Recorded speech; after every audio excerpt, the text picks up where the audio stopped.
Assalamualaikum warahmatullahi wabarakatuh. Halo, selamat malam rekan-rekan mahasiswa semuanya. Pada kesempatan kali ini saya berkesempatan untuk membahas beberapa pertanyaan dan membahas tentang bimbingan konseling dan pentingnya bimbingan konseling di sekolah dasar ya. Seperti bagaimana penerapannya dan juga pentingnya peran guru dalam menyukseskan proses bimbingan konseling ini. Baiklah, langsung saja kita mulai dari pembahasan pertamanya.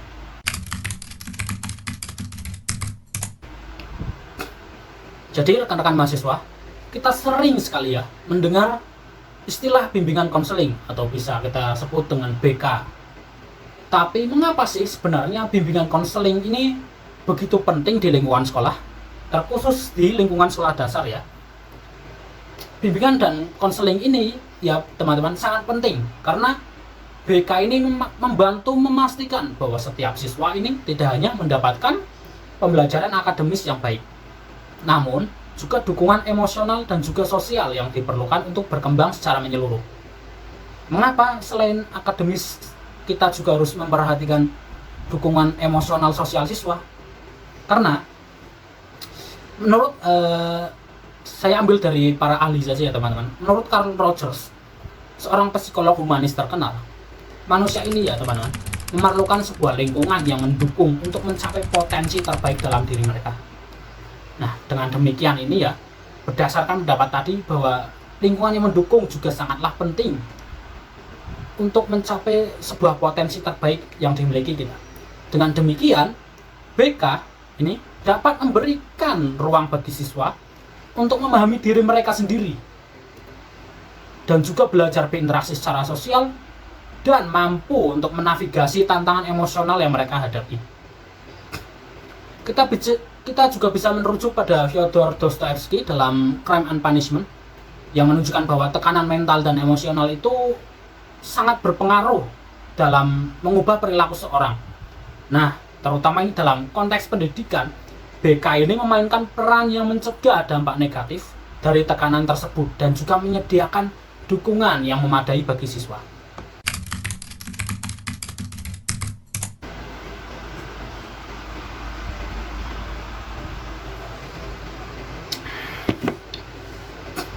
Kemudian, apa sih perbedaan dan persamaan antara bimbingan dan konseling? Bimbingan dan konseling itu berbeda ya teman-teman. Terutama ini pertama-tama itu bimbingan ya. Bimbingan ini bersifat preventif atau mencegah dan juga bersifat pengembangan. Sedangkan konseling ini lebih bersifat intervensi. Misal ya teman-teman, ini siswa telah mengalami masalah dan ini konseling ini bertugas atau perannya itu mengintervensi siswa dan juga menavigasi siswa untuk menyelesaikan masalah yang mereka hadapi. Namun, ya teman-teman, meski keduanya ini berbeda, tujuannya itu sama-sama untuk mendukung perkembangan siswa. Bimbingan ini lebih umum diberikan dalam bentuk nasihat dan juga panduan, sementara konseling itu lebih bersifat mendalam ya, misal interaksi antara konselor dan siswa yang fokus untuk pemecahan masalah yang dihadapi oleh siswa. Hal ini mirip sekali dengan gagasan dalam literatur klasik seperti yang dibahas oleh Dostoevsky dalam The Brothers Karamazov, di mana ada perbedaan moralitas yang dipandu oleh dorongan spiritual versus dorongan duniawi. Di sekolah dasar ini ya terutama teman-teman, guru ini berperan sebagai pembimbing yang mendukung siswa berkembang, sementara konselor ini berperan lebih spesifik lah dalam menangani masalah sosial dan emosional yang lebih kompleks yang dihadapi oleh siswa. Kemudian urgensi bimbingan dan konseling ini dalam pendidikan formal ini tidak dapat diabaikan. BK ini membantu siswa mengatasi tekanan akademis, masalah sosial hingga konflik emosional. Bahkan pada tingkat sekolah dasar, di mana perkembangan sosial dan emosional ini sangat krusial sekali bagi diri siswa, ya teman-teman, bagi anak-anak seusia mereka. Jadi di sini tuh disimpulkan bahwa BK ini memiliki peran yang sangat besar. Dalam teori perkembangan yang diajukan oleh Lev Vygotsky, interaksi sosial memainkan peran yang sangatlah penting dalam perkembangan kognitif anak. Oleh karena itu, dalam dunia pendidikan, bimbingan dan konseling ini berfungsi sebagai sebuah platform untuk membantu siswa beradaptasi dalam lingkungan sosial yang sehat. Peran guru dalam proses ini juga sangatlah penting. Guru tidak hanya berfungsi sebagai pemberi materi, namun juga berfungsi sebagai pembimbing ya teman-teman, untuk mengembangkan karakter dan keterampilan sosial mereka. Dan seperti yang dikatakan oleh Jean-Jacques Rousseau dalam bukunya Emile, pendidikan itu seharusnya mencakup perkembangan moral, intelektual, dan emosional secara bersamaan. Guru SD itu harus mampu ya mengintegrasikan prinsip-prinsip BK ini dalam pengajaran harian mereka, misalnya dengan memperhatikan kebutuhan emosional siswa saat berada di dalam kelas.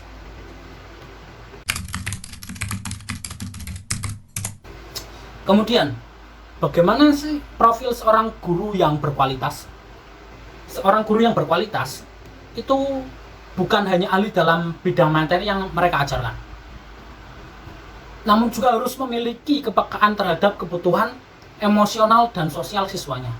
Menurut literatur pendidikan seperti yang dijelaskan dalam karya John Dewey, yaitu Democracy and Education, pendidikan yang baik adalah pendidikan yang mengakomodasi kebutuhan individu dan masyarakat. Guru yang baik itu harus bisa melihat siswa sebagai individu yang unik, yang spesial, dengan potensi dan kebutuhan pengembangan yang berbeda-beda. Sebagai seorang guru SD, ya, terutama kita ini diharapkan untuk mampu memfasilitasi perkembangan sosial dan emosional siswa melalui pendekatan yang tepat, misalnya dengan menerapkan prinsip-prinsip bimbingan konseling seperti asas kerahasiaan, asas keterbukaan, dan juga asas kemandirian dalam setiap interaksi kita dengan siswa. Hal ini itu dapat diaplikasikan dalam kegiatan seperti diskusi kelompok, proyek kolaboratif, atau sekedar menjadi pendengar lah yang baik saat siswa menghadapi sebuah masalah. Kemudian penerapan dan fungsi asas BK dalam kegiatan mengajar.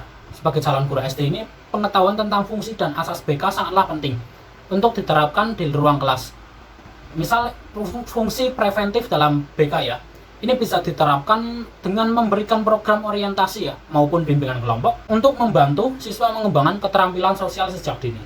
Selain itu, asas-asas BK seperti asas kepercayaan, asas keterbukaan, bisa diterapkan dalam membangun hubungan yang positif dengan siswa. Misalnya di kelas, guru ini dapat mengadakan sebuah konseling kelompok kecil untuk membahas bagaimana siswa dapat mengelola emosi mereka ini ketika menghadapi ujian maupun tantangan lainnya yang mereka hadapi dalam hidup mereka. Pendekatan ini tidak hanya membantu siswa dalam menangani hal akademis, tapi juga membekali mereka dengan keterampilan emosional yang berguna di masa depan. Terakhir, mari kita bahas sedikit tentang pola layanan bimbingan dan konseling yang relevan di sekolah dasar. Pola umum 17 dan pola 17 plus dalam ini pola layanan BK itu memberikan kerangka kerja yang komprehensif tentang layanan BK ya teman-teman. Pola ini terdiri dari 9 layanan.